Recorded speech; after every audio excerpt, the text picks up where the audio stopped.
Marcos capítulo de número 14, versículo 32 a seguir, diz assim: Então foram a um lugar chamado Getsemane, e ali chegados disse Jesus a seus discípulos: Assentai-vos aqui enquanto eu vou orar. E levando consigo a Pedro, Tiago e João, começou a sentir-se tomado de pavor e de angústia. E lhes disse assim: A minha alma está profundamente triste até a morte. Ficai aqui e vigiai. E adiantando-se um pouco, prostrou-se em terra e orava para que, se possível fosse, aquela hora lhe fosse poupada. E dizia assim: Abba, Pai, tudo te é possível. Passa de mim este cálice, contudo não seja o que eu quero, e sim o que tu queres. Voltando, achou-os dormindo e disse a Pedro: Simão, tu dormes? Não pudestes vigiar nenhuma hora? Vigiai e orai, para que não entreis em tentação. O espírito na verdade está pronto, mas a carne é fraca. E retirando-se de novo, orou repetindo as mesmas palavras. E voltando, achou-os outra vez dormindo, porque os seus olhos estavam pesados e não sabiam o que lhe responder.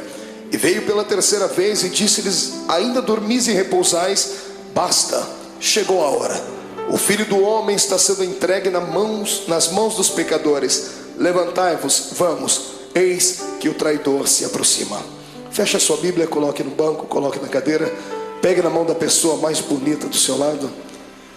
Atravesse a faixa de Gaza. Pegue na mão dele, isso, pegue na mão dela. Aperte com carinho até ele falar aleluia. Pentecostal que não faz barulho está com defeito de fabricação, não é? Vamos orar. Senhor Jesus, eu te exalto, eu te glorifico. Te exalto porque o Senhor é rei. Te glorifico porque o Senhor me deu a honra de ministrar aos seus súditos nessa noite. Te exalto, ó Deus, porque eu sei em quem tenho crido. E te glorifico porque sei que o Senhor já está atento às nossas orações esta noite. Eu não tenho sombra de dúvidas do seu mover neste lugar hoje. E eu quero agora lhe fazer dois pedidos que costumeiramente faço. O primeiro é que ao redor da Assembleia de Deus do Bom Retiro, num raio de 5 quilômetros quadrados, onde houver um demônio alojado agora, eu quero dar a esses demônios 5 segundos para desaparecerem daqui. Porque se não sumirem, serão queimados pelo poder da glória do Senhor que vai ser manifesta neste ambiente. O segundo pedido a Deus é um pedido de atrevimento espiritual. Se ainda tem um crédito no céu contigo como pregoeiro da sua palavra, abre a porta do seu palácio sobre nós agora e manda do céu para a terra uma comitiva angelical. Eu quero pelo menos 8 serafins aqui nesta igreja. A palavra serafim significa aquele que arde em fogo. Portanto, Senhor, eu quero 8 anjos de fogo aqui neste templo agora. Quero 2 aqui nesta tribuna, uma à minha esquerda, outra à minha direita.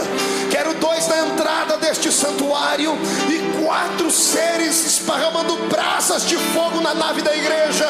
E onde houver um crente batizado com o Espírito Santo, renova ele, meu Senhor.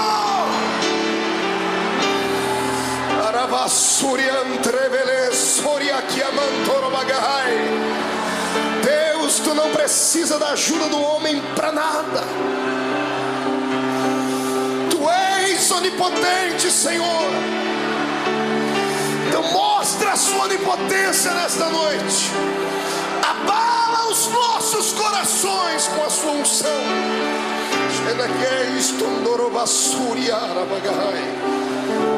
Muito obrigado, Jesus. Fica conosco aqui. Amém e amém. Erga o dedo indicador para o céu comigo, o dedo de profeta. Aponte o dedo no nariz do seu irmão. Diga para ele: escute aqui. Se você não trouxe lenço, prepare a manga da camisa, a ponta da gravata, do vestido, o que for, porque hoje você vai se derreter na presença de Deus aqui. Quem crê nisso, dê um grito de glória a Deus. Aplausos a Jesus. E tome o seu assento, glorificando ao nome dele.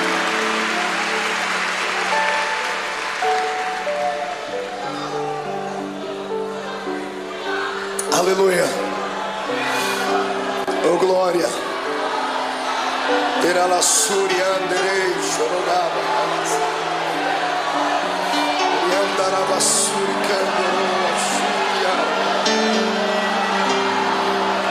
Glorifico Jesus.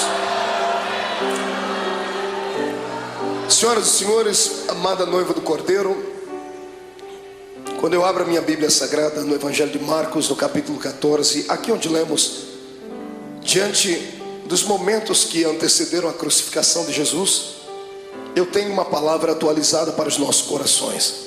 Certa vez, ouvindo um grande sábio pregador, ele disse algo que na época, talvez pela minha juventude, talvez pela força do ímpeto da juventude, eu achei que ele estava sendo apenas um tanto eloquente no que falava, e descobri anos mais tarde que era uma realidade. Ele dizia que a mensagem da noite, ela depende do estado de espírito daquele que vai transmiti-la. Se o pregador estiver alegre, a mensagem vai ser esfuziante. Se ele estiver melancólico, a mensagem será melancólica, porque o Senhor usa o vaso na situação em que ele está.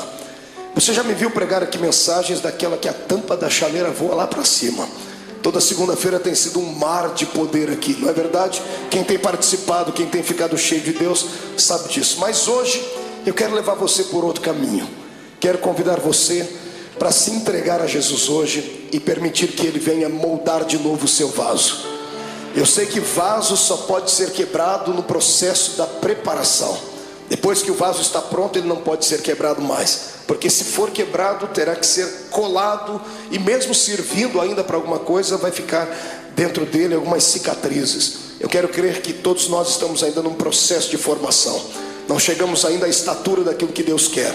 Então hoje o Senhor vai despedaçar o nosso vaso, e nós vamos sair daqui um pouquinho mais apaixonados pelo Cristo ao qual nós servimos. Amém? Então dê um grito de glória a Deus para estremecer o inferno inteiro. Viver não é fácil. Viver é uma aventura. O dom da vida não foi confiado a todo o grande universo. O dom da vida, a existência mais plena dela, o Senhor confiou apenas nós que somos seres humanos. Pastor, mas os animais não vivem, as plantas não vivem, mas o estado deles é vegetativo. Não tem alma, não tem espírito. Eles têm apenas um breve espaço de tempo e existem apenas para algumas finalidades. Somente o ser humano vive para a eternidade. Por isso que nós somos dotados de sentimentos. O que é o sentimento? O sentimento é aquele labirinto da nossa alma que às vezes nos faz saltar, nos faz sorrir, nos faz chorar. E quem é que nunca passou pelo vale da sombra da morte? E só há um remédio que pode trazer a cura para os nossos sentimentos: é a doce presença do Espírito Santo.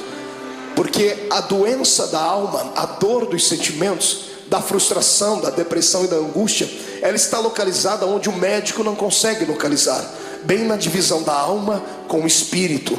E só a palavra de Deus e a presença do Espírito Santo vão até este lugar. E é isso que Jesus vai fazer conosco aqui hoje. Ele vai transformar esta igreja hoje não num quartel-general, mas num grande hospital. E Ele, junto com a sua equipe médica, que é composto pela Santa Trindade e os seus anjos, vão trazer o milagre para a nossa alma.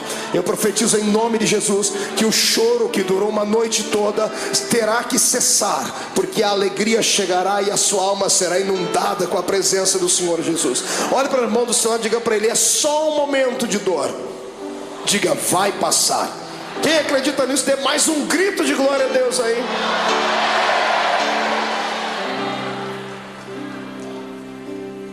Quando eu olho para Jesus e fico às vezes tentando usar o meu raciocínio humano, por que é que ele veio? Alguns pensam que ele veio à terra apenas para implantar mais uma religião. Não era isso. O mundo já tinha muitas religiões. Já haviam religiões perfeitas aos olhos do homem. Já haviam religiões cheias de legalismo. Já haviam religiões amparadas por um sistema filosófico de poetas, como eram os epicureus. Amados, já havia muitas e muitas igrejas na época. Então a pergunta continua: por que é que Jesus veio à terra? Ele não veio à terra simplesmente por vir, como cantava Raul Seixas em uma música onde ele apontava o dedo para o nosso Salvador e chamava Jesus de ridículo, dizendo que ele não era besta para dar uma de herói. Jesus não foi apenas um herói, não foi apenas um mártir. Ele não saiu do céu apenas para fabular e confabular uma história. Jesus deixou as regiões celestiais motivado por um sentimento nobre e perfeito. Ele foi motivado pelo amor. Ninguém entende mais de amor do que Deus. Por isso a Bíblia diz que o amor de Deus foi pleno, porque Ele amou o mundo de tal maneira que deu o seu Filho unigênito, para que todo aquele que nele crê não pereça, mas tenha a vida eterna. Tentando indagar a Deus, fiz isso algumas vezes, perguntando então por que é que Jesus veio à terra, porque o Senhor não poderia usar outras pessoas para que isto acontecesse. O Senhor me disse: você não leu a Bíblia direito, porque desde o Gênesis eu tenho levantado homens para serem exemplos, mas todos eles têm fracassado. Os homens tentaram, sacerdotes tentaram, reis tentaram, profetas tentaram, mas não conseguiram vocacionar o coração do homem para servir a Deus. Era necessário um sacrifício de um animal anualmente, para que o perdão do pecado viesse sobre os seres humanos e eles não fossem condenados e não descessem à morte e estivessem aprisionados por Satanás. Desde o Gênesis até o começo do Novo Testamento, nós temos uma série de dimensões históricas onde Deus tentou confabular com o homem a sua história, ensinar a eles um pouquinho da sua graça, e os homens não pareciam entender. Foi então que Deus teve uma atitude divina. Só alguém que é divino faria isso. A minha Bíblia diz na boca de Paulo que ele, mesmo sendo Deus, não teve por usurpação ser igual a Deus. Antes aniquilou a sua forma divina e desceu na terra e se fez carne. Aqui começa o mistério da minha vida e da sua. Aqui começa uma das explicações para as grandes perguntas da vida, das crises existenciais, que nem Freud conseguiu explicar. Por que é que estamos aqui? Todos nós fazemos parte de um plano majestoso e maior, de um plano que não nasceu na mente de homens, nasceu na mente do Todo-Poderoso Deus. No meio do caminho houve percalços, houve bloqueios, e Deus então, para reconstruir a sua história, o seu plano original, Ele teve que sair do céu e vir ser um entre nós. A minha maior alegria como homem nesta terra, como pregador do Evangelho, não é ter viajado por mais de 40 países do mundo. A minha maior alegria não é passar pelas ruas das cidades e ver um crente me reconhecer, ou saber que Jesus me deu um ministério abençoado. Não, a minha maior alegria se consiste nisso, em saber que eu tenho alguém lá em cima no céu, que para poder entender as minhas fraquezas e falhas, teve que sair de lá e vir experimentar um pouquinho desta vida triste e pequenina dos mortais. Amados, para que eu e você não fôssemos destruídos, destituídos, amassados e jogados dentro de um buraco, Jesus teve que sair lá de cima para tentar compreender a nossa falibilidade.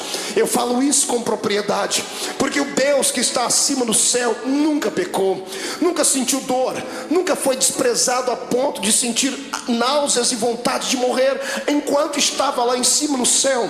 Eu penso que o próprio Deus falava com o Filho e com o Espírito Santo lá em cima, dizendo: por que será que esta raça humana não conseguem ser aquilo que eu quero que eles sejam? Se você pegar o Velho Testamento e ver o pensamento de Deus, se você torcer as páginas do Velho Testamento, vão sangrar, porque o Senhor havia ditado a sua lei. O homem que não pudesse caminhar junto com ele era logo destituído. O homem que não pudesse ser santo era logo morto. Veja o Deus do Velho Testamento trabalhando, abrindo a terra, engolindo homens. Por que é que Deus trazia morte e o terror sobre o seu povo?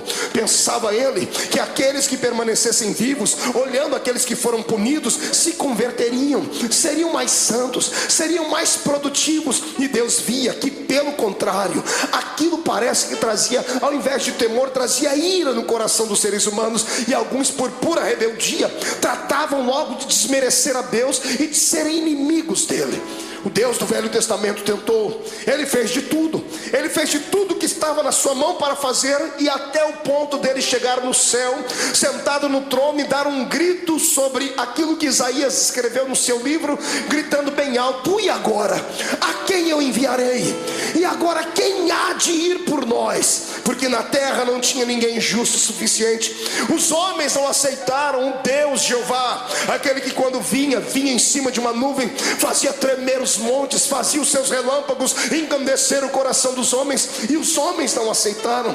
Então o Senhor está no céu, tentando encontrar uma nova maneira de atuar, e a maneira foi aquela mais talvez não pensada, mas que chegou a chocar o próprio Deus. O seu filho, sentado à sua direita, se levanta e diz: Pai, está chegando a hora então de nós tomarmos uma atitude divina. Está na hora de fazermos algo transcendental. Está na hora de eu deixar o meu trono e virar homem de carne e ser um como eles são, para eu poder entender o que eles passam, para eu poder saber o que é que leva esses seres humanos a chorar, a sentir dores. Por que é que eles têm tanta facilidade em se curvar diante dos problemas? Por que é que eles ficam deprimidos? E é isso que Jesus faz. A transferência do céu para a terra não foi apenas um ato da legalidade divina, foi um ato imortal de Deus. Deus se fez carne para vir aqui entender a minha vida e a sua vida. O que eu acho mais lindo é que Ele entendeu. Ele passou pelos mesmos vales que nós passamos, Ele passou pelas mesmas sombras que nós passamos, e o mais importante, Ele venceu. Ele deu para nós um exemplo dizendo: é possível passar pelo vale e se levantar lá na frente. É possível andar de cabeça baixa, mas daqui a pouco erguer a sua cabeça, porque o ser humano é imagem e semelhança de Deus. Eu não prego nessa noite para um público comum de derrotados. Eu prego para homens e mulheres de carne e osso, mas que tem uma essência divina dentro deles. Eu olho para fora e vejo a embalagem, mas o conteúdo desses que me ouvem é um conteúdo transcendental. O Deus eterno que criou o universo pela força do seu poder e pelo poder da sua palavra o sustenta, habita dentro desse homem e desta mulher que está aí do seu lado. Quem acredita nisso, ergue a mão para cima e glorifique a Deus.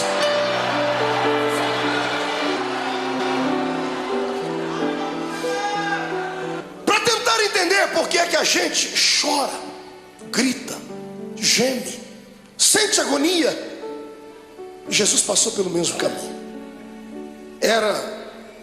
Estava chegando os últimos dias dele na terra. Ele sempre foi um homem de oração. Eu amo Jesus por causa dos seus ensinamentos, aqueles que ele dava com a sua boca e aqueles que ele exemplificava. Sempre que ele queria exemplificar alguma coisa, ele usava os seus apetrechos divinos. Todas as vezes que ele operava um grande milagre, ele se escondia no meio do mato para orar. Diferente dos seres humanos do século 21. Toda vez que temos uma vitória, a primeira coisa que fazemos é ir para um restaurante comer uma boa picanha. Fazemos festa, não é verdade? Fazemos uma viagem, empreendemos uma ida até a beira da praia. Jesus sabia do perigo de se ter uma vitória. Toda vez que você tem uma vitória, o seu arqui-inimigo fica furioso muito mais do que antes, e ele vai preparar uma luta pior ali na frente. E se você não se preparar e não estiver com o seu espírito pronto, você pode sucumbir ali na frente. É por isso que todas as vezes que ele tinha uma vitória, ele se separava e ia para o monte orar. Nesse dia, foi um dia diferente. Jesus acordou melancólico, entristecido, porque ele não era apenas Deus, ele também era homem. Era homem sujeito às fraquezas.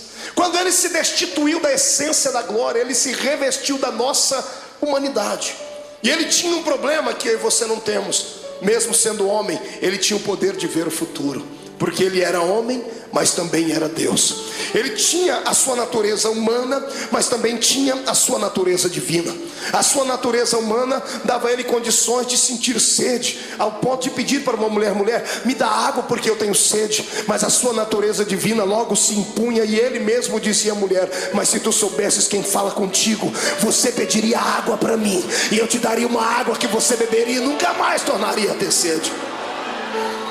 Na sua natureza humana, ele se cansou um dia na polpa do barco, dormiu e relaxou, ao ponto de Satanás se levantar e quase afundar o barco. Ele estava cansado, por isso dormiu. Mas quando se revestia da natureza divina, ele olhava para o mais miserável pecador e gritava no ouvido e no coração dele, dizendo assim: vinde a mim, vós, os que estáis cansados e oprimidos, porque eu vos aliviarei.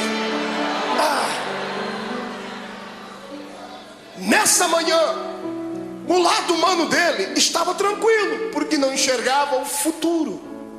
Mas o lado divino pregava peças nele, porque ele enxergava além daquilo que os olhos humanos viam.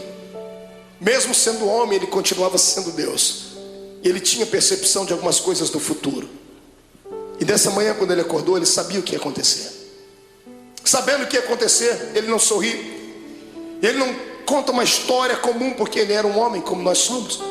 Ele convida os seus discípulos nesse dia. Todas as vezes que ele ia para o monte orar, ele levava só 3. Era Pedro, Tiago e João. Nesse dia ele olhou para todo mundo e disse: gente, vamos orar comigo. Eu imagino os discípulos olhando uns para os outros, dizendo assim: o quê? Jesus está pedindo oração para a gente? Ele está pedindo para a gente acompanhar ele até o monte para orar. E ele foi. Quando ele chegou naquele monte, dobrou o joelho. Todos eles dobraram o joelho junto com ele e começaram a orar, ou começaram a rezar, eu não sei. Repetiram as palavras que ele havia ensinado. Ninguém conhecia Deus a fundo. A religião deles antes de Cristo, era uma religião canalizada em rituais humanos, em dogmas falíveis. Talvez eles não sabiam conversar com Deus na intimidade com a qual Jesus falava. Por isso Jesus os ensinou a oração do Pai Nosso. Mas ele pediu para que eles orassem com ele, porque ele estava abatido naquele dia. E tendo orado, eu penso que, não sei se você passa por isso, mas eu passo. Quando eu estou muito angustiado, quando eu estou muito atribulado, eu preciso gritar. Eu preciso desestressar. Eu subo um monte que tem na minha terra e tem uma árvorezinha lá. Eu já falei dessa árvore para todo mundo, tem isso gravado em fitas. A árvore sofre comigo quando eu estou passando pelo vale, porque eu encho ela de tapa. Eu desestresso orando e dou uns tapas. Não que a árvore tenha nada a ver com o meu problema, mas é assim que eu me desestresso. Eu imagino Jesus nesse dia angustiado, atormentado, ele olhando para os seus discípulos, ele querendo orar, ele querendo falar tudo que estava dentro dele. Mas de repente ele olhava por cima dos ombros, ele via Tiago, Pedro, João, ele via André, ele via os outros, ele viu quão pequeninos eles eram. Eram apenas discípulos, não haviam atingido a estatura de mestre. O discípulo tem muita facilidade de se escandalizar, tem muita facilidade de ficar pequenino diante de situações difíceis. E eu imagino Jesus dizendo para si mesmo: se eu falar o que eu preciso, eles vão desanimar. Eu tenho que demonstrar fortaleza para eles. E Jesus não aguentando mais, ele precisava orar. Ele levanta a cabeça, levanta da oração, deixa todo mundo orando. Ele pega 3 entre os 11 que foram, porque Judas não foi com ele esse dia. Judas ficou, tinha só 11 com ele. Ele levanta e chama os 3 mais chegados dele. Ele bate o nome de Pedro, Tiago e João, diz: meninos, vamos orar comigo. E para eles ele conta o que está acontecendo. A minha alma está angustiada. Você consegue ouvir isso da boca do seu Deus?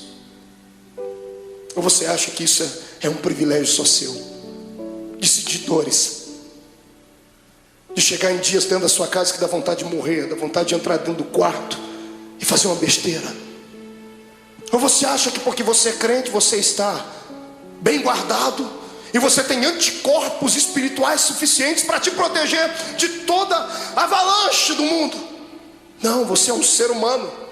A diferença entre o ímpio e o justo não é vista somente nessa terra, será vista na outra. Mas a minha Bíblia diz que da mesma sorte que sofre o ímpio, sofre o justo. A diferença não é em sofrer, a diferença é em como sofrer. O ímpio sofre desesperado, dá um tiro na sua orelha, fuma droga, injeta, bebe muito, até cair no chão, porque assim ele alivia a sua dor. Nós que somos crentes não fazemos isso. Mas quando temos os nossos problemas, nós entramos dentro do quarto e tomamos um chazinho da raiz de Jessé, e o Espírito Santo vem acalentar. É só assim que a gente passa pelo vale. Eu estou te mostrando o seu Deus em agonia. É bonito falar do Jesus andando em cima das águas, é lindo falar sobre ele multiplicando os pães, é poderoso falar sobre ele se transcendendo no Monte Tabor diante dos seus discípulos e falando com Moisés e Elias. É lindo ver o nosso Senhor abrir os olhos dos cegos e dizer ao morto de 4 dias: sai para fora. Mas eu quero ver se há beleza em ver o seu Deus dizendo assim: eu estou sentindo pavor, eu estou angustiado, eu preciso de amigos íntimos. Jesus está aqui dando um exemplo para nós. Quando passarmos pelo vale, precisamos ter alguém do nosso lado, precisamos de amigos.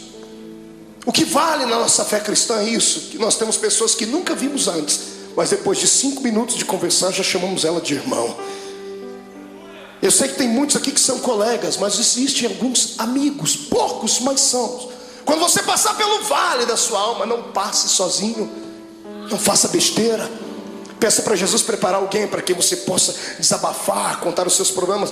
Peça para Ele colocar uma pessoa certa, não um traíra, não uma pessoa que vai abusar depois do seu problema e lhe chantagear. Peça para Ele preparar alguém que tenha o mesmo espírito que você tenha e que te ame não pelo que você é, não pelo que você tem, mas por aquilo que Deus te fez. Jesus pega os seus melhores amigos e sobe com eles um pouquinho, diz assim: eu estou angustiado. E eles estão orando, e Jesus começa a orar, e ele começa a tremer, porque os olhos dele visualizavam aquilo que os olhos naturais não viam. De repente ele levanta e deixa os três e diz assim: gente, ora por mim, porque eu vou entrar aqui no meio desse mato agora, que eu vou rasgar minha alma. Eu imagino Pedro, Tiago e João olhando um para a cara do outro, dizendo assim: esse não é o nosso Cristo. Cadê o homem de Fortaleza que pega o chicote, espanca os homens que estão na beira do templo? Ele está melancólico, ele está entristecido, ele está fragilizado. Pedro, Tiago e João enxergam isso nele. E eu imagino eles olhando a figura de Jesus entrando dentro do horto, dentro do jardim, dentro do Getsemane. Interessante, era profético. A palavra Getsemane significa prensa do óleo. E ele, oliveira verdadeira, estava indo lá para ser prensado, para que o óleo do seu espírito viesse sobre a terra. Ele foi moído para que nós pudéssemos ser reconstruídos. Ele chorou naquele dia para que nós pudéssemos sorrir hoje aqui. Ele sentiu dores naquele dia para que as nossas dores fossem aliviadas. E é por isso que eu te convido agora a dar um belo glória a Deus, porque Ele merece tudo isso.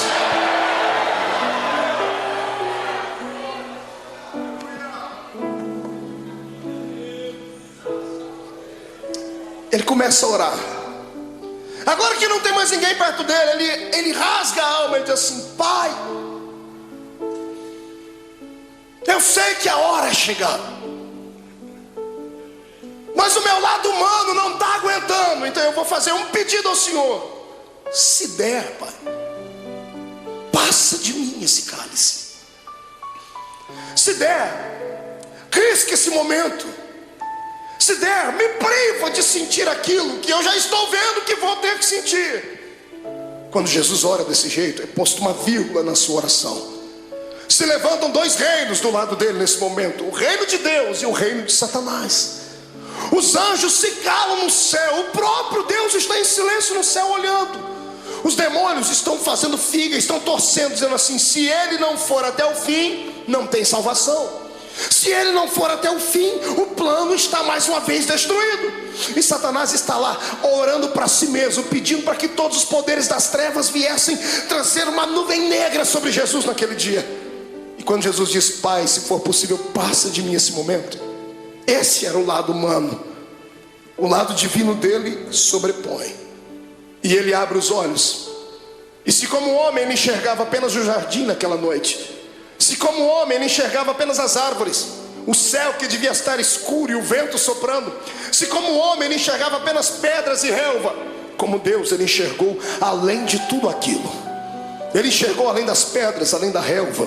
Ele enxergou além do tempo. Ele enxergou além dos séculos. Ele enxergou além do espaço. E sabe o que ele viu?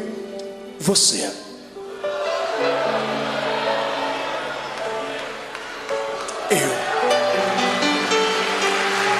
Ele enxergou você.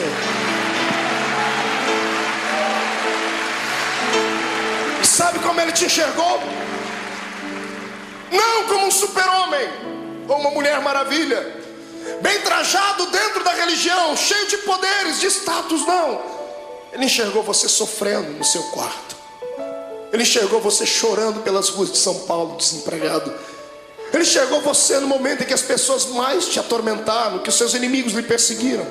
Ele enxergou a sua alma rasgada e você gritando e sentindo dores. E ele sabia que você não ia conseguir passar pelo jardim do Getsemane. Ele sabia que você ia tentar correr de lá. Então ele entrou no meio e disse assim: Pai, já que eles não vão dar conta de ir, eu vou no lugar deles. Ele se levanta e diz: todavia seja feita a sua vontade.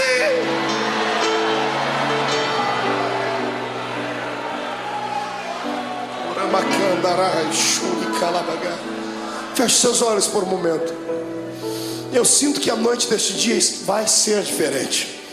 Não sou só eu que estou passando pelo vale, estou sentindo dores. O Senhor está me dizendo que tem pessoas que entraram aqui gemendo hoje. Tem pessoas que essa segunda-feira perdeu sentido para ela. O feriado não teve alegria nenhuma. Tem gente aqui dentro que sequer conseguiu dar um glória a Deus, e não é porque não queria, é porque a sua alma está mais atormentada do que tudo. Veio buscar aqui hoje, nessa noite, um escape. Tentou enxergar aqui uma luzinha no fundo do túnel. Em nome de Jesus, como profeta do Deus vivo, eu profetizo que o tempo de cantar chegou. Os espíritos de tormento, os espíritos de acusação, os espíritos que provocam o seu espírito e te deixam abatido, chegaram até a porta do templo, mas tiveram que voltar. Quando eu fiz a oração inicial, eles tiveram que recuar 5 quilômetros. E eu te dou uma palavra de Deus: eles não vão voltar. Você vai sair daqui hoje de cabeça erguida, sorridente, alegre, de paz, cheio de Deus. Vai entrar na rua da sua casa com a coroa da vitória. Você não é um derrotado, você não é mais um. Você nasceu para a vitória. Quem acredita nisso, adore ao Senhor.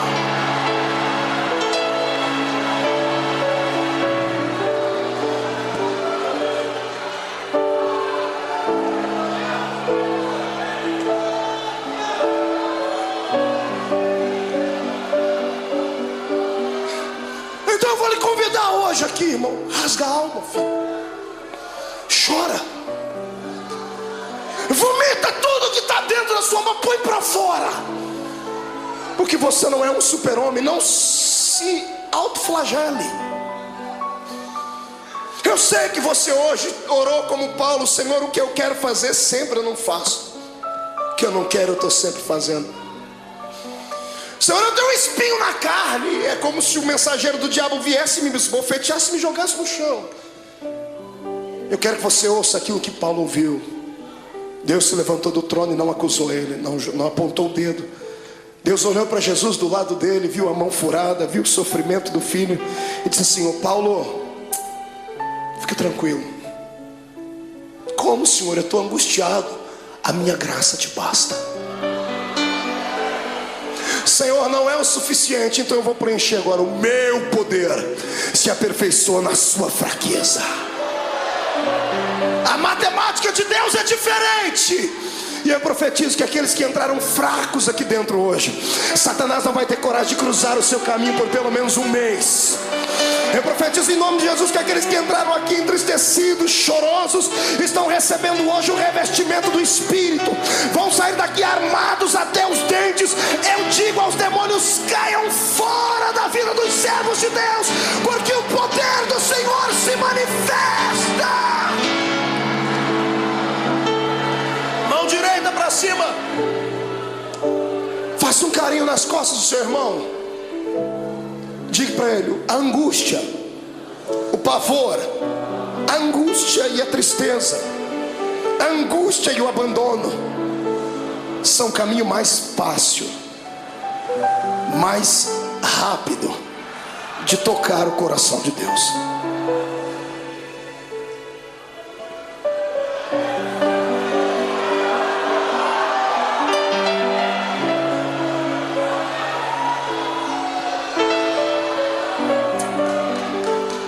Era a adversidade. Meu sogro me ensinou uma frase que ele deve ter ouvido em algum lugar, eu já citei ela algumas vezes: que não há bem que sempre dure, e também não há mal que nunca acabe. Tudo na vida tem um ponto de equilíbrio. A vida da gente é igual às 4 estações do ano. Alguns estão sorrindo do seu lado porque estão vivendo o verão da vida deles. O sol da justiça está alto, está brilhando sobre ele, está corando a sua pele, por isso que o irmão está sorridente. Outros estão vivendo a primavera da sua existência, estão florindo, estão frutificando, estão crescendo. Em contrapartida, outros entraram no outono, começaram a perder as folhas, começaram a perder o colorido. E difícil saber que alguns entraram pelo caminho do inverno, estão sucumbindo, estão tendo que buscar água nas profundezas dos lençóis mais profundos da terra, estão tendo que se curvar diante de tudo. Mas a bênção é que tudo é um ciclo. Depois do inverno vai vir o verão de novo. Calma, é só um tempo. Na minha vida e na sua, tudo o que acontece, ou acontece porque Deus mandou, ou porque Ele permitiu. Satanás não tem esse poder que nós pensamos que ele tem, de vir e manipular a nossa existência. Eu sou entregue a Cristo e você também. O mais fraco aqui entre nós é capaz de catar Satanás pelo chifre e esfregar o focinho dele no chão, porque ele não tem mais solução. Para mim e para você, por pior que seja o ato cometido, se puderes hoje inclinar não os joelhos em terra, mas sim o coração diante de Deus, o sangue de Jesus Cristo cobrirá todos os seus erros e você ficará mais alvo do que a alva-neve.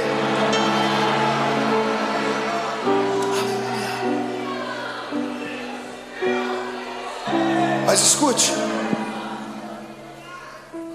o que é para você passar, ninguém vai passar no seu lugar. E tem épocas na vida que a gente tem que passar sozinhos. Tem vale que não tem amigo íntimo, ninguém. Tem coisas que somos só nós e Deus. E o pior é que nesse exato momento parece que Deus nos esquece. Eu não sei o que é pior, a correção de Deus ou o silêncio dele. O silêncio, quando você grita e lá do céu vem uma resposta assim: psss. Jesus estava sentindo assim aqui. A alma dele estava contrita. Ele chegou no ápice da vida de um ser humano.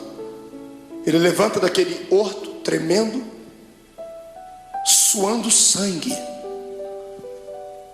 Eu fui estudar isso à luz da ciência. A ciência diz que é raro, mas é possível. Por que é que uma pessoa chega a transpirar sangue? A ciência diz que quando a pessoa está passando por uma agonia muito grande, o seu metabolismo fica todo alterado. 3 coisas podem acontecer. Primeiro, ela pode sofrer um infarto no miocárdio, porque a adrenalina correndo pelo seu corpo, o coração não dá conta de bombear tanto sangue e pode explodir. Segundo, quando a etapa do coração é vencida, as veias do cérebro não suportam, a pessoa pode sofrer um derrame. Terceiro, quando é vencida a etapa do coração e da mente, aí os poros se dilatam e o sangue que está sob pressão dentro do corpo, ele sai pela pele. Como Jesus não podia morrer de ataque cardíaco, nem podia morrer de derrame cerebral, porque a cruz estava preparada, o sangue dele saiu pela testa, pelos poros.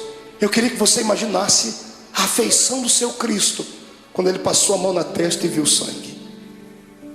O lado humano dele deve ter se contorcido, mas era preciso passar por aquele vale, era preciso ir até o fim. Ele levanta dali como um vitorioso. O reino das trevas está abalado porque acharam que ele ia parar naquele momento. Ele levanta e pega os discípulos dormindo. Que decepção. Mas ele sabia que eles eram fracos. Ele olhou para os discípulos, acordou e disse assim: nem uma hora pudestes velar comigo? E os discípulos acorrem e dobram o joelho. Jesus diz: não, agora é tarde. Eis que o Filho do Homem será entregue na mão dos pecadores. Quando ele acaba de fazer isso, eles ouvem passos de uma multidão de homens que vem vindo. Tochas acesas vêm iluminando o caminho deles, liderado por alguns homens da religião judaica. E no meio da multidão Jesus viu um rosto conhecido, o rosto de um dos seus discípulos. Esse discípulo vai dar um beijo em Jesus. E aqui eu começo a aprender com Jesus coisas lindas, coisas que nós não aprendemos com o ser humano. Quando Judas dá um beijo nele, Jesus era tão amável, ele acreditava tanto no poder que ele tinha de envolver as pessoas, ele tinha tanta pena da alma do ser humano, que quando Judas lhe beijou, ele já sabia o motivo. Ele poderia ter expulsado Judas. Imagine você sabendo que uma pessoa que com um beijo ela vai lhe levar à morte. O que você faria? Esmurraria ela? Arrancaria a cabeça dela? O que é que você faria? Pois Jesus olhou para ele depois do beijo e disse assim: amigo. Jesus não era hipócrita, nem falso. Mesmo Judas traindo ele, disse: você ainda é meu amigo. Essa palavra vem de encontro àqueles que durante essa semana traíram Deus. Traíram Deus com seus atos, traíram Deus com as suas palavras, negaram Jesus com seus feitos. Porque eu creio que eu não estou pregando aqui para uma assembleia de homens puros e mulheres purificadas, porque se todos aqui fossem santos à estatura que pensam, não estariam sentados nesse banco, estariam voando com os anjos aqui. Eu sei que estou pregando aqui para gente que passou pelo vale, porque o meu Deus não fala com quem está ausente, Ele fala com quem está presente. Mas Jesus manda dizer que Ele está apaixonado pela sua fé, está apaixonado pela sua coragem. Você caiu, veio aqui se arrastando com a boca no pó, mas crendo no que está escrito, que o justo pode cair até 7 vezes, mas o Deus que ele serve, de todas elas o colocará de pé.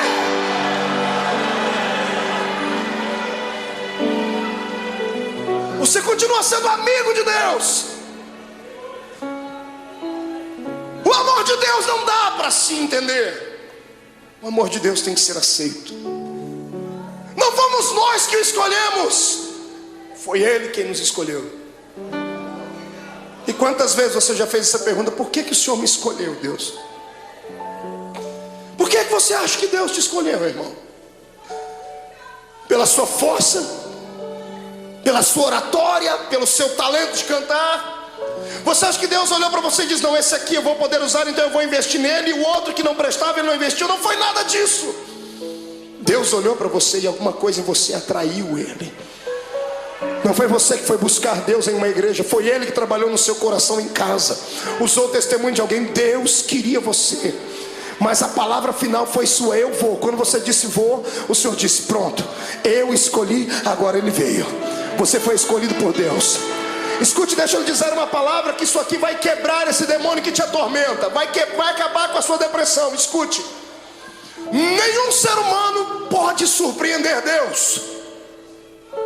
Não há nada que você faça, não há nada que você pense, não há nada que você aconteça que você vai deixar fazer Deus ficar assim: nossa, o meu filho me espantou. Porque Deus conhece tudo. Você nunca vai surpreender Deus. É por isso que eu me apoio nessa palavra, para nunca sair dela. Porque o diabo, ele só sabe falar do passado. Ele só sabe acusar você do que você fez, do que você cometeu antes de entrar dentro dessa igreja hoje. Ele só sabe apontar o dedo para você e metralhar você, dizendo assim: você foi isso, fez isso e aquilo. É por isso que eu prefiro ficar com Deus, porque Deus não fala do passado. Todas as vezes que Deus olha para você, sabe o que Ele fala? Do seu futuro. E lá no céu, imagina Ele acotovelando Jesus, dizendo: está vendo aquela filha lá? Olhe lá na frente e veja o que eu vou fazer com ela. Está vendo aquele homem? Olhe lá na frente e veja o que ele será. Porque Deus não é como caranguejo que anda olhando para trás. O Senhor está na nossa frente. O Senhor está além das suas fraquezas. O poder do Senhor está além da sua humanidade. O poder de Deus está além dos seus complexos. É por isso que eu te convido nessa noite: saia de dentro da prisão que está a sua alma. Deixa o Senhor hoje sacudir as portas desta prisão e arrancá-las para fora. Deixa Deus mostrar para você que mesmo amarrado em um tronco, com os pés amarrados, todo ensanguentado, você ainda tem um cântico nos seus lábios, tem uma arma atômica nos seus lábios. Enquanto você cantar, as muralhas vão cair. Eu convido você hoje a saltar para dentro do território dos vitoriosos. Yes, baby! Adore o seu Deus.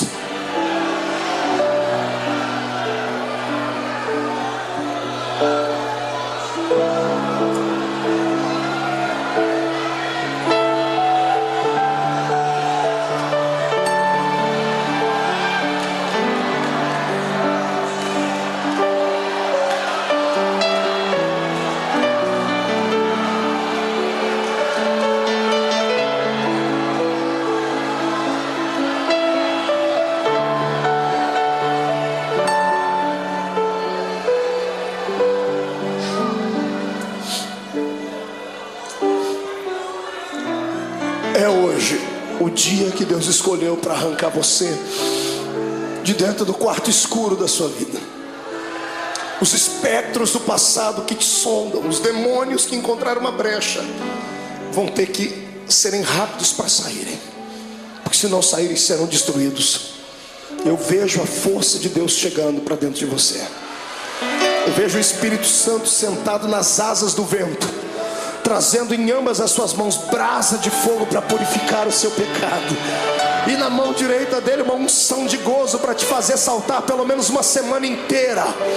Em nome de Jesus Cristo, hoje é o dia da independência da sua alma.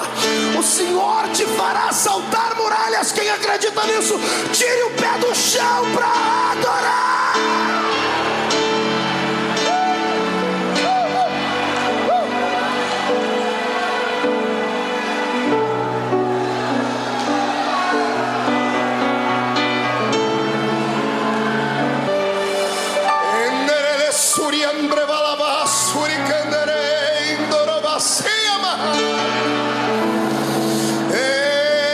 Adore a Deus, cante um hino de vitória e vem agora para perto do altar. Curve o seu coração, porque Deus de pé está. A Assembleia de Deus do Bom Retiro nessa noite será impactada aqui, porque é um Deus lá em cima que olhou para mim e olhou para ti. Venha do céu agora a sua unção e encha os meus irmãos. Receba em nome de Jesus Cristo agora.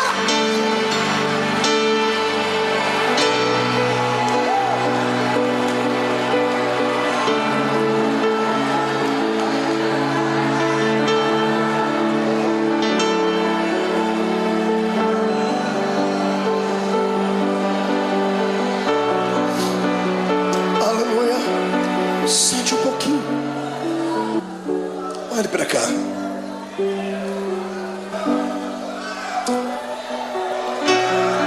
Tem um santo católico.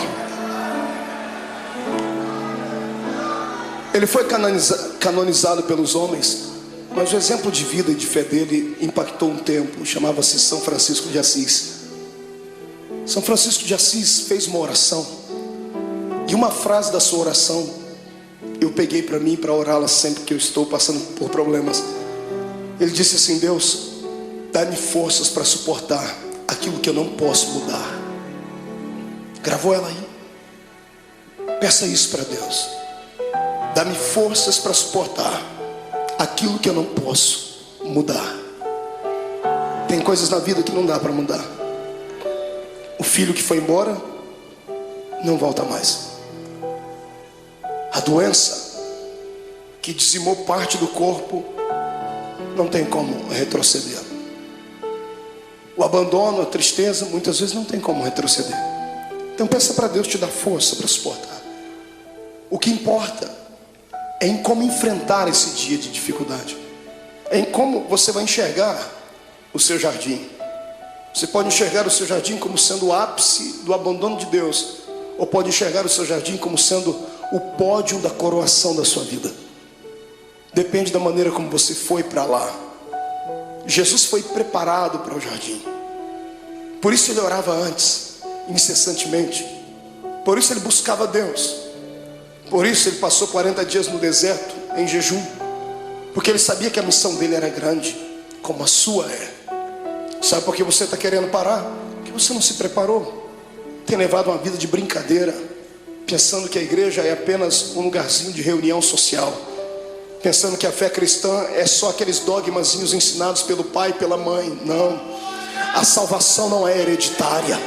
A salvação é pessoal, é uma experiência com Deus. Busque a sua experiência nessa noite. O Senhor transmutará esse coração de pedra num coração de carne, trará alegria para dentro da sua vida, e você vai ter força para viver. Lá está Ele. Olha o seu Jesus sendo preso. Quando os homens vêm prender ele tinha passado uma noite de oração. Às vezes eu tenho pena, entre aspas, dos demônios, porque eles vêm atormentar quando a gente está fraco na carne, mas o espírito está forte. Os homens chegam e Jesus pergunta para eles: a quem buscais? E eles dizem: a Jesus. Naquele momento ele não falou como homem, ele falou como o Deus lá do Êxodo. Ele olhou para eles assim: eu sou.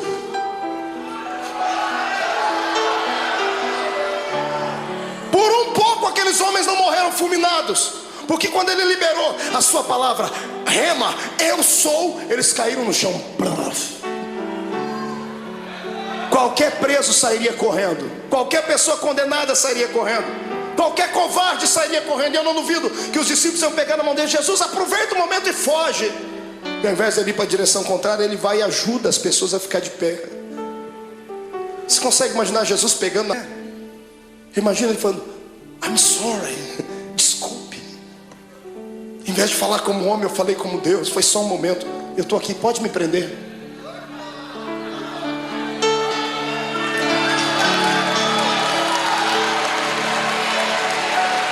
Me prenda. Eu imagino que os próprios soldados que foram prender Jesus se assustaram. O quê? Me prenda, eu estou preparado. O que eu estou fazendo agora vai trazer uma mudança no planeta Terra. O momento de sofrimento agora trará algo na eternidade jamais visto, nunca visto.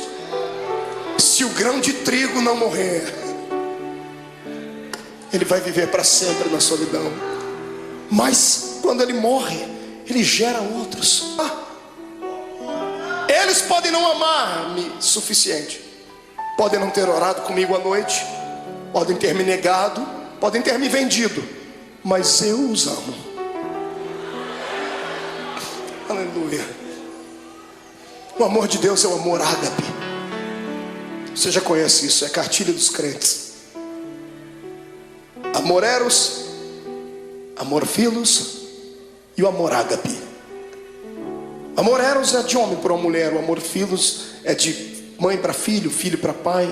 O amor ágape é o amor de Deus, é o amor puro, é o amor que se ama sem esperar nada em troca. É o amor que Paulo falou lá na sua epístola aos Coríntios 13. É o amor que tudo suporta. É por isso que Jesus está te segurando. Aleluia. Eu dizia a um amigo hoje que eu descobri depois de muito tempo por que é que o ser humano não deve pecar. O ser humano não deve pecar simplesmente porque existem leis na Bíblia dizendo que ele não deve pecar. Deus não odeia você porque você peca. Deus não quer te destruir quando você erra, não é isso. É que Deus é Pai. E Deus sabe que todas as vezes que você peca e erra, você se arrebenta. Todas as vezes que você faz alguma coisa errada, é você quem se machuca. E qual pai quer ver o filho machucado? Qual pai quer ver o filho ferido? Está entendendo? É por isso que o Senhor não quer que você erre, que você burle a lei.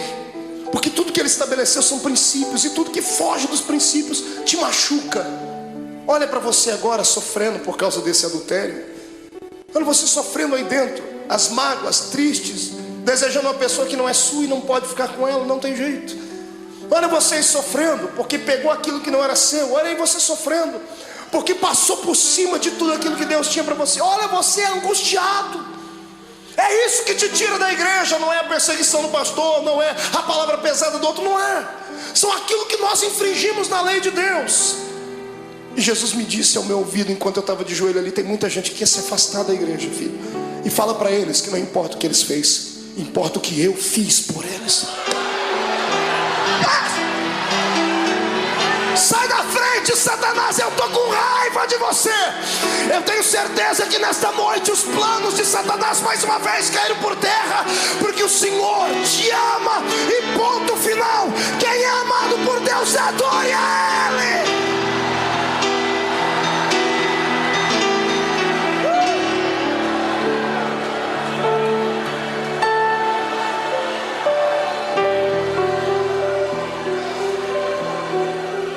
Filhos, a rejeição, a cruz, a agonia, vocês não vão suportar, eu suporto por vocês. E levaram ele como um preso comum. Fizeram do meu Jesus uma peteca. Caifás, Anás, Pilatos, Herodes, Pilatos. Ninguém achava nada de errado nele. Ele tinha palavras para incriminar os homens, mas ele se calou e não se defendia. Pilatos fica estarrecido e diz assim: que homem é esse? Pilatos queria soltar Jesus, mas o ego dele era muito massageado pelos judeus. Ele não queria perder a postura de um grande. Então, para alegrar o coração dos judeus, ele pensava que isso iria aplacar a ira deles. Ele manda chicotear Jesus. E pegam o meu Jesus, o seu Jesus, levam ele numa noite fria para um lugar, numa praça, amarram as mãos dele em uma estaca, deixam ele seminu. Aquilo era já motivo para matá-lo, porque todo judeu tinha vergonha de mostrar o seu corpo. Estava sendo humilhado, até que ele começou a ser flagelado. Azorrague era o nome da arma com a qual bateram em Jesus. 12 tiras de couro, na ponta de cada tira um osso de carneiro quebrado ou limalha de ferro. Cada vez que o carrasco batia nas costas do meu Jesus, 12 buracos ficavam nas costas dele. Paulo disse: assim como meu mestre, eu tomei uma quarentena de açoites menos uma. Foram 39 chicotadas daquela, mais de 460 cortes nas costas. O corpo não aguenta. Depois da 10ª chicotada, ele já estava pendurado. Ele poderia ter gritado, ele poderia ter aliviado um pouquinho da dor, porque quando gritamos, por um momento, há um bloqueio no cérebro e a dor passa instantâneo, por momentos, mas passa. Se ele gritasse, ele teria sentido menos dor, mas ele não gritou. Ele aguentou calado, porque sabia que você não ia aguentar. Sabia que eu não ia aguentar. Eu também, irmão, eu também.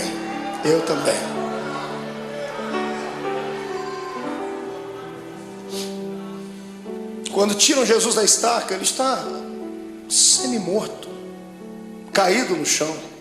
Alguém embrulha o corpo dele num pano, pensando fazer o bem, estavam fazendo o mal.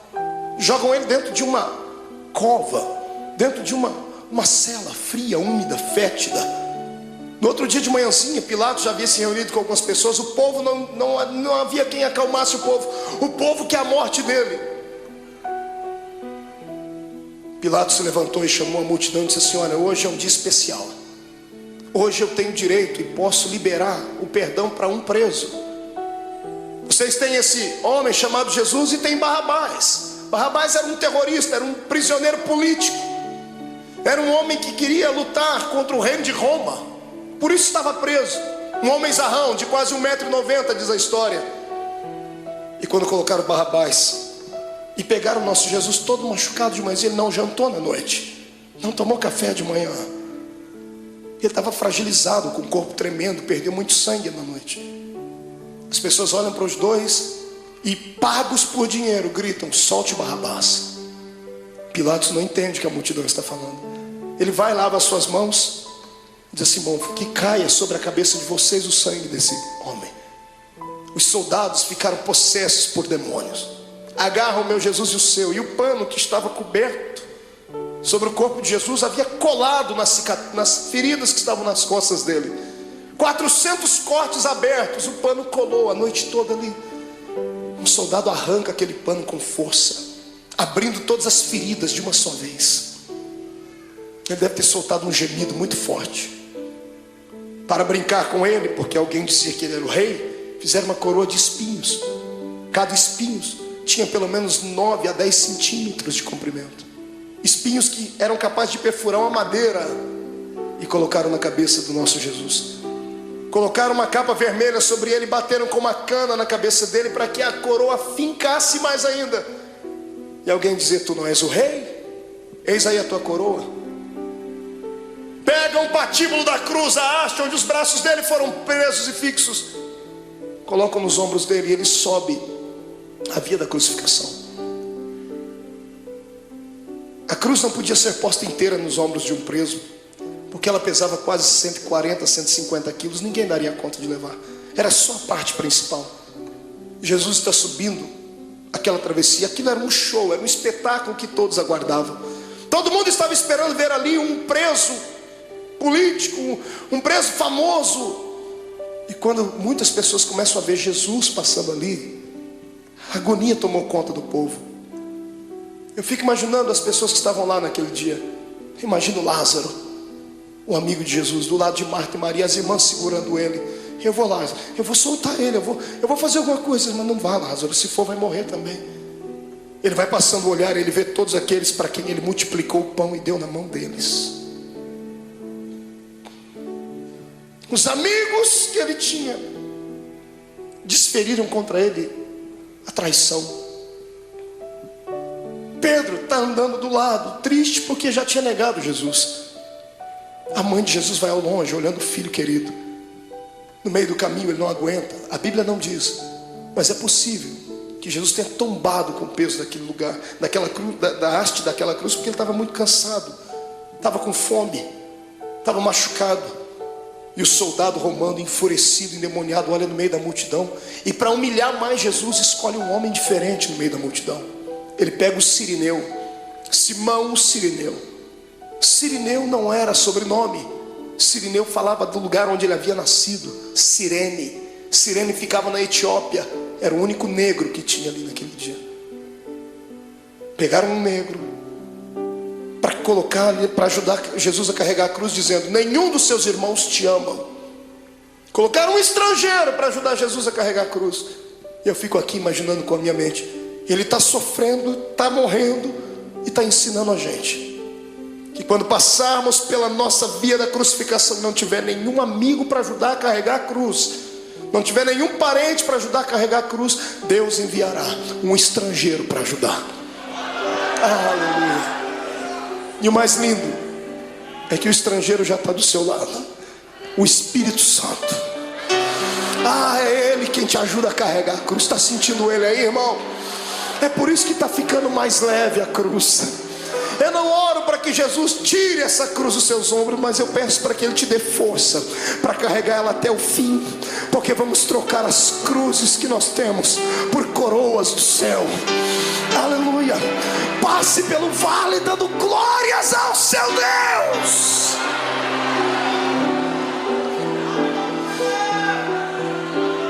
Sobe comigo.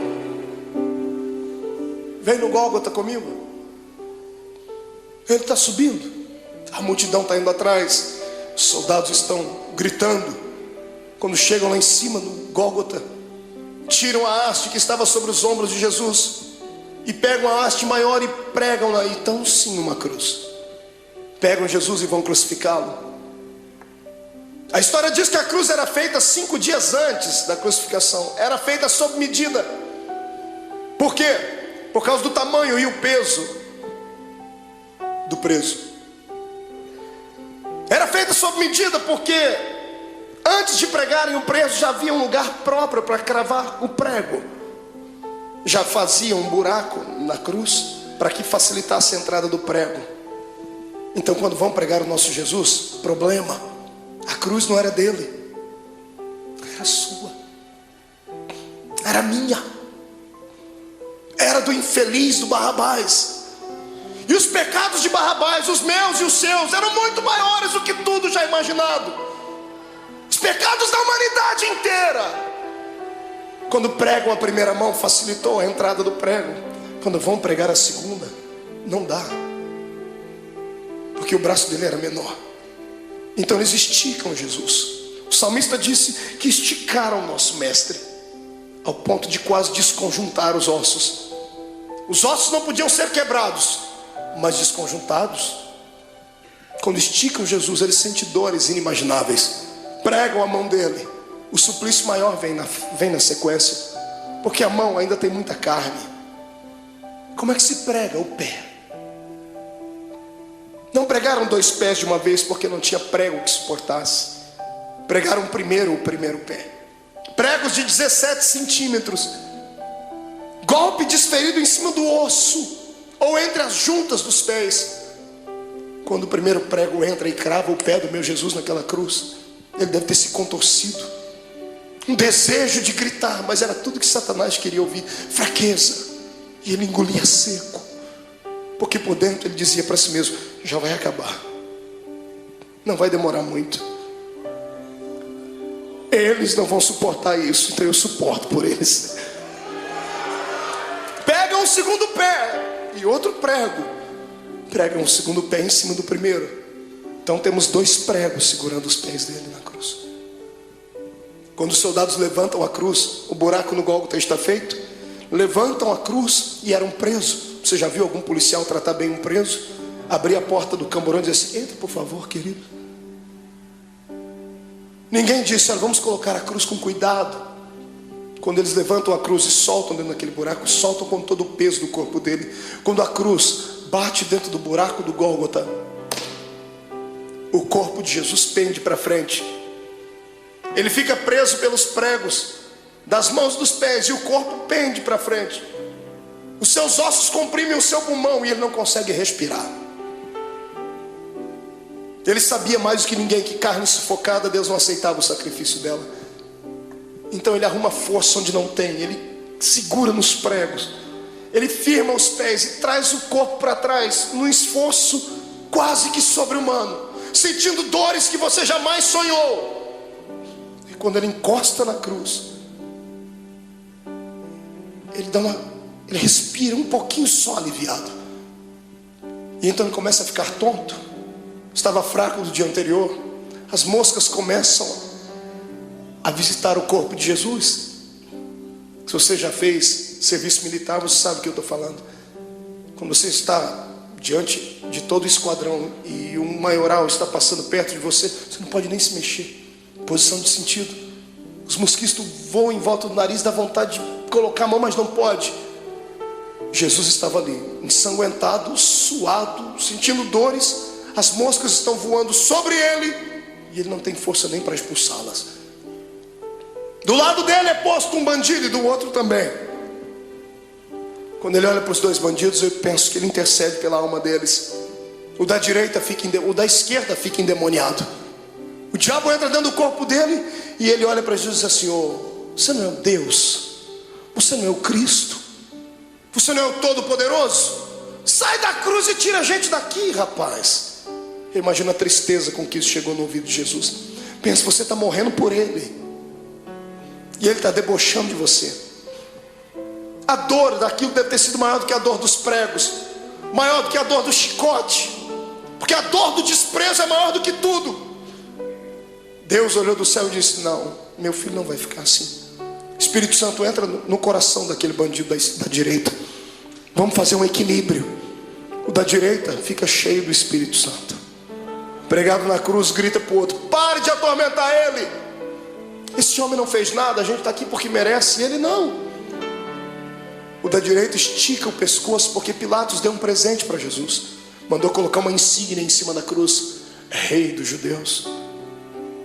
O preso estica o pescoço, e quando ele lê em cima da cruz: Rei dos Judeus, ele abaixa a cabeça e sussurra: o rei, rei, o rei. Imagino Jesus levantando a cabeça, sentindo dor, dizendo: está falando comigo, rapaz? Estou. O rei, lembra de mim quando entrar no seu reino. Aleluia. Eu imagino Jesus dizendo, eu penso, conjecturo: o que, filho? Lembra de mim quando entrar no seu reino. Eu acredito que você é rei. Lembra de mim. Eu imagino Jesus dando um sorriso no meio do sangue, no meio da dor, e dizendo para si mesmo: valeu. Pelo menos um acreditou. Jesus olha para ele antes dele desfalecer e diz: moço, ainda hoje você vai cortar as faixas, vamos inaugurar o paraíso juntos. Eu e você, ainda hoje estarás comigo no paraíso.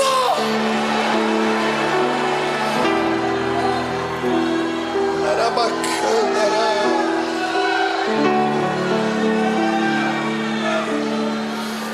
Incline a sua cabeça. Derramado em meu coração, não sei como agradecer-te o que tu tens feito a mim. Eu só posso dar-te agora a minha canção. Quem pode cantar comigo?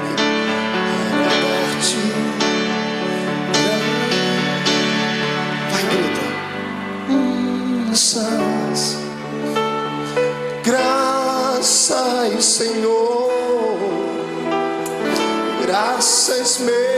Senhor Jesus.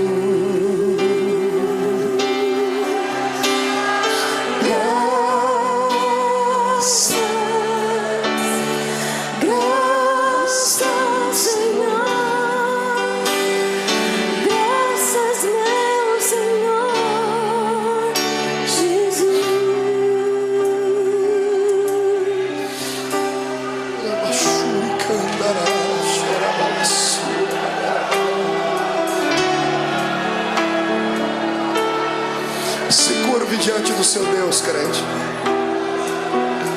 Até você que não gosta de dar glória a Deus não pode ficar em silêncio agora. Até você que não gosta de dar barulhos tem que gritar agora.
Todo crente batizado com o Espírito Santo seja renovado. Todo crente que está envolvido pelo poder do sangue de Jesus Cristo seja renovado. Quem nunca orou em línguas, que seja batizado agora. Que este lugar comece a flamejar.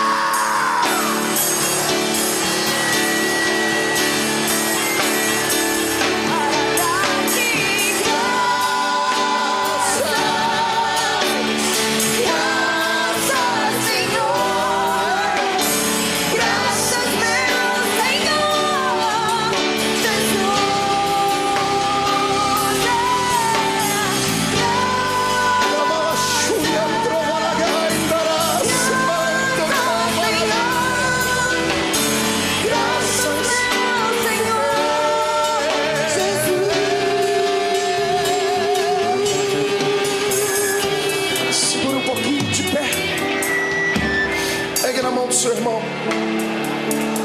oh Deus,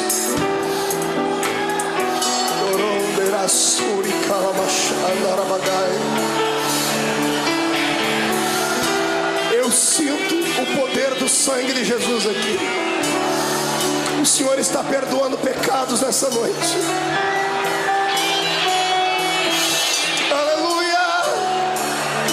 Sai da frente, Satanás!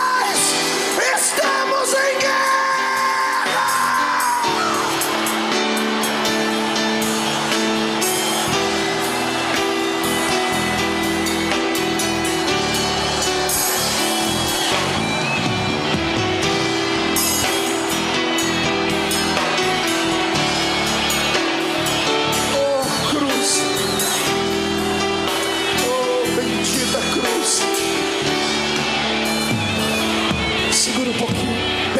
seu irmão.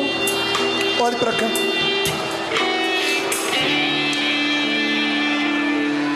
A agonia dele continuava. Chegou uma hora que ele olhou para o céu. Como homem, ele enxergava só as nuvens, o sol. Mas de repente, como Deus, ele olha para o céu e ele não vê nuvens.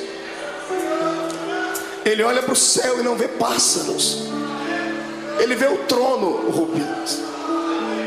Quando ele vê o trono, ele vê o pai dele. Só que o pai dele está de costa. O pai virou as costas para ele. E no momento de dor, de muita agonia, ele disse: "Ô pai, por que tu me abandonou?" Quantas vezes você já falou isso, crente? Deus entende quando você diz isso, porque Jesus passou por isso. Não é que Deus estivesse feliz com o sofrimento do filho. Se Deus continuasse olhando, ele ia arrancar Jesus daquela cruz, Joel. E se ele arrancasse Jesus da cruz antes dele morrer, Deus ficaria derrotado. Deus poderia ter destruído a terra, mas ele preferiu virar as costas para não ver. E o lado humano de Jesus sentindo dores, mas o lado divino dentro dele dizendo assim: já está acabando, aguenta mais um pouquinho, segura. A morte está lá com as garras da mente de Jesus, tentando arrancar o espírito dele, e ela não consegue, porque ele não tinha pecado. A morte estava inofensiva. Ela era acostumada a carregar para dentro do inferno pecadores. Mas como arrancar da terra um homem que nunca pecou? Eu imagino a morte dizendo: desse eu não dou conta. Eu imagino Jesus levantando o rosto para cima e dizendo assim: eu vou te ajudar, a morte. Onde está o teu aguilhão, a morte? Onde está o teu poder que não consegue levar um homem fragilizado uma noite inteira? Eu te ajudo. Quem diz que a morte matou Jesus não sabe da verdade. A morte não matou Jesus, foi Jesus que se entregou para ela. Você é muito fraca, morte, então eu vou te ajudar. Eu me rendo, eu entrego meu espírito, consumado está.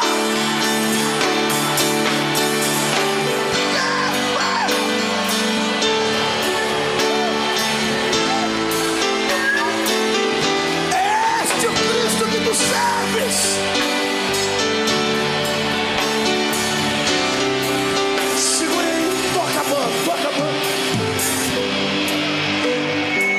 Escute.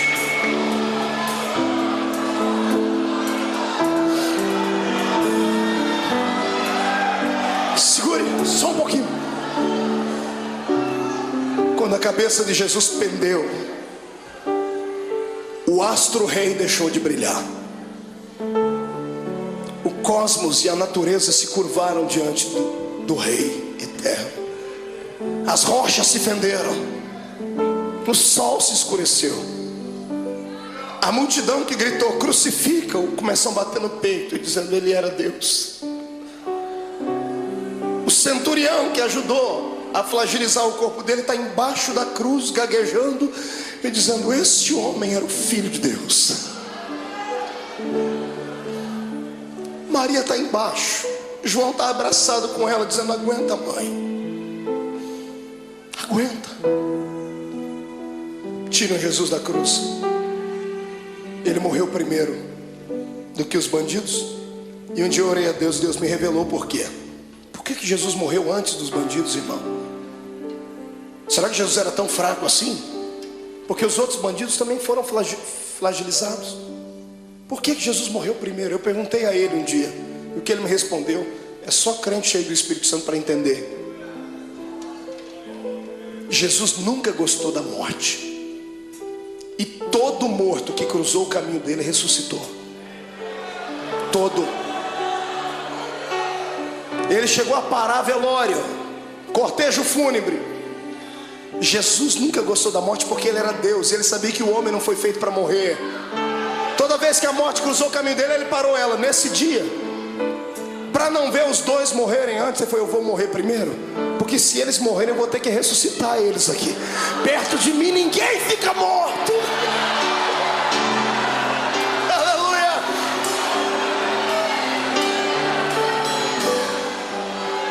Ele morreu. Morreu a carcaça. Quem morreu foi Jesus, o homem. Mas o Cristo que estava dentro dele não podia morrer, porque Deus é eterno. O Espírito do Cristo que estava dentro dele saiu pela boca. Quando o homem expira, seu espírito sai. Interessante é que ao invés de Jesus sair dali e ir até o céu, a Bíblia diz que ele foi às regiões mais baixas.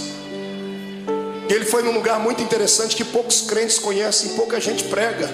A Bíblia diz que ele foi buscar um cativeiro. Já leu sobre isso na Bíblia? Quando Jesus morreu, ele passou 3 dias morto ali, o corpo, porque o espírito dele foi fazer uma pregação interessante. Ele foi a um lugar onde estavam todos os santos que haviam morrido antes dele, porque ninguém ia para o paraíso, iam todo mundo para o seio de Abraão. E Jesus foi lá e se revelou: eu sou. Eu imagino ele, que já estava com a chave da morte e do inferno na mão, indo lá, abrindo as portas das cadeias. Abrindo a porta, lá dentro tem alguém sentado assim: sai para fora, Daniel. Mas Senhor, quem és tu? Eu sou aquele que fecha a boca do leão.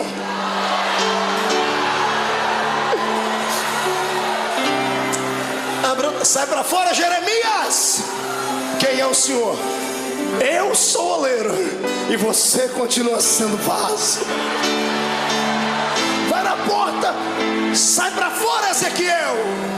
Quem és tu, Senhor? Esqueceu de mim? Eu sou aquele que mediu as águas para que você entrasse nelas. Águas de vida, águas que purificam, sou eu. Jesus vai na cela de um homem chamado Manoá. Quando ele abre a porta: sai para fora, Manoá. Senhor, quem és tu, Manoá? Você perguntou o meu nome quando eu fui anunciar o seu filho. Eu sou o maravilhoso, Manoá. Sou eu. Sai para fora, Davi. Quem és tu, Senhor? Eu sou o bom pastor que dá a vida pelas suas ovelhas. Sai para fora. Sai para fora, Ananias, Misael e Azarias. Senhor, quem és tu? Eu sou o 4º homem da fornalha de fogo. Sai para fora.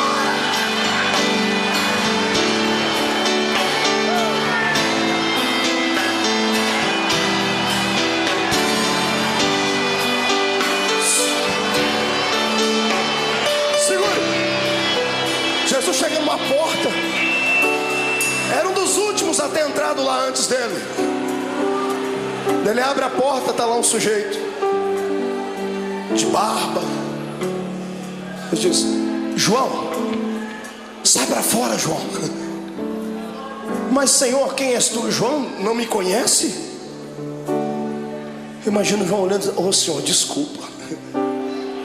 É que a última vez que eu lhe vi, o Senhor era um cordeiro, e agora eu vejo que tu és o leão.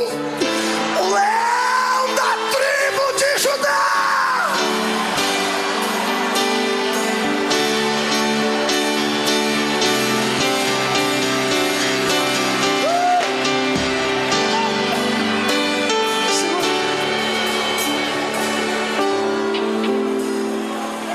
Momentos antes disso acontecer, Jesus fez uma visitinha lá na casa do diabo.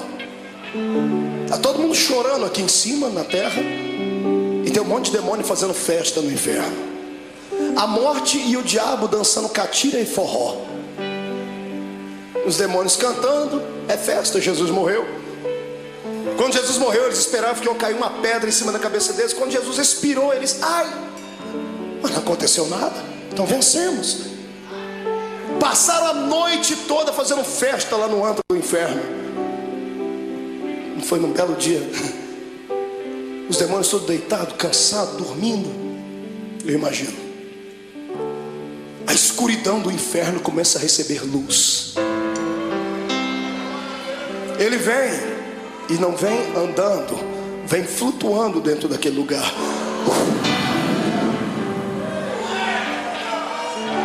Quando a presença, a luz e o calor dele vai passando, demônios começam a gritar: ai, está queimando, é o sol. E alguém grita: é, mas é outro sol, é o sol da justiça que está entrando. Os gritos devem ter acordado o diabo e a morte. Jesus olha para a cara dos dois. Antes de falar com o diabo, Jesus vai no colarinho da morte, agarra ela pelo colarinho e diz: onde está a morte? Onde está o teu aguilhão, a morte? Jesus pega e joga ela para um canto. Jesus vai onde está o diabo, fala: Satanás, agora é contigo, seu infeliz. Me agonizou lá no monte, achou que eu não ia vencer. Eu vim aqui provar para você que é possível ser homem na terra e ainda ir morar no céu.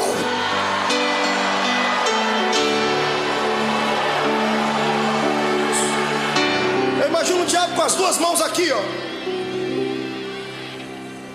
Imagina Jesus: o que você está fazendo, ô cão? Não, é que aquela historinha lá de Gênesis 3:15, né? A semente da mulher vai esmagar a minha cabeça. Imagina Jesus dizendo: não, fica tranquilo, eu poderia fazer isso agora, mas não vou fazer. Não, o senhor é bonzinho, obrigado. Sou bonzinho? Me dê a chave da morte do inferno aqui. E Jesus vai saindo, eu imagino. E o diabo: mas e a cabeça e o pé, como é que fica? Calma, eu vou dar uma trégua por alguns momentos, porque mesmo eu podendo esmagar a sua cabeça, eu não vou fazer isso agora, porque eu seria egoísta. Eu vou repartir isso com muita gente ainda. Eu imagino Jesus apontando o dedo dele: fica assim por enquanto, mas em breve, o Deus de paz esmagará Satanás embaixo dos nossos pés.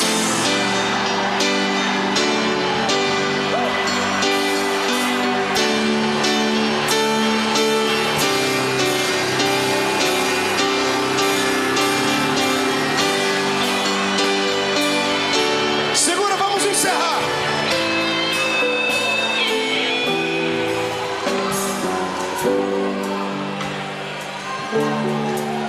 Três dias depois, umas mulheres chorosas chegam na tumba de Jesus, levam perfume para embalsamar o corpo dele. Está todo mundo chorando pelos cantos. Quando elas chegam na tumba de José de Arimateia, que emprestou para Jesus, a pedra gigantesca estava removida. Desesperadas, elas pensam que alguém roubou o corpo de Jesus. Quando elas entram lá dentro, no meio de duas pedras tem dois homens de branco. Os homens estão sorrindo, um sorriso angelical. Um dia nós vamos vê-los. E as mulheres perguntam: onde puseram o nosso mestre? E os homens dão um grito para as mulheres: por que procurais entre os mortos aquele que vive? Ele não está mais aqui, ele já ressuscitou.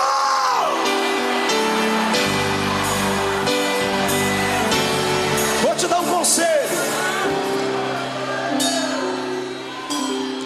passe a quinta-feira da angústia, chegue na sexta-feira da crucificação e não se entrega. Se segura, porque o domingo da ressurreição vai chegar. E Deus manda dizer que essa noite foi transformada no domingo da sua ressurreição. Eu quero saber onde estão aqueles que estão passando por uma sexta-feira de dor, estão passando pelo vale, estão sofrendo, sentindo angústias, estão com vontade de deixar tudo, não aguentam mais as perseguições, não aguentam mais passar pelo vale da sombra da morte, e querem que o domingo da ressurreição chegue logo. Vem, irmão, vem aqui à frente, vem correndo que eu vou orar por você. Vem, você não está sozinho. Eu estou passando por esse vale também. Eu estou passando por esse vale. Vem, isso chora mesmo. Derrama as últimas lágrimas. Viver é assim. Hoje a gente perde, mas amanhã a gente ganha. Hoje a gente está embaixo, mas amanhã vamos estar por cima. Hoje foi despedido, mas o Senhor vai abrir uma porta de emprego amanhã. O coração está apertado porque está sozinha, está sozinho. Foi traído, foi abandonado. Calma, o Senhor tem bênção para lhe dar. Ele já preparou, mas ou Ele vai trazer de volta o que foi. E se aquele não prestar mais, Ele vai preparar outro. Ninguém perde com Deus. Ele só pede para você ter paciência. Segura um pouquinho. Grite, mas não murmure. Se jogue no chão, mas não perca a fé. Porque em nome de Jesus Cristo, o domingo da ressurreição está chegando. Diga comigo, em nome de Jesus. Toda angústia, toda dor, todo sofrimento, tudo aquilo que me atrapalha de servir a Deus, toda frustração, todo sentimento de abandono, eu ordeno, venha para a palma da minha mão. Agora, feche a sua mão. Diga comigo, a minha sexta-feira da crucificação já foi. Hoje é o domingo da minha ressurreição. Levante a mão para cima, eu vou contar até 3. Você vai jogar no chão e vai pisar em cima. 1. A vitória é sua.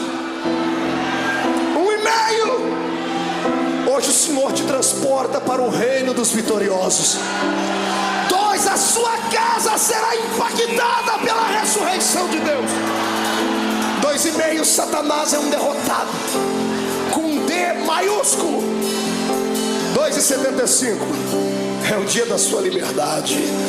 3. Jogue no chão, piso em cima.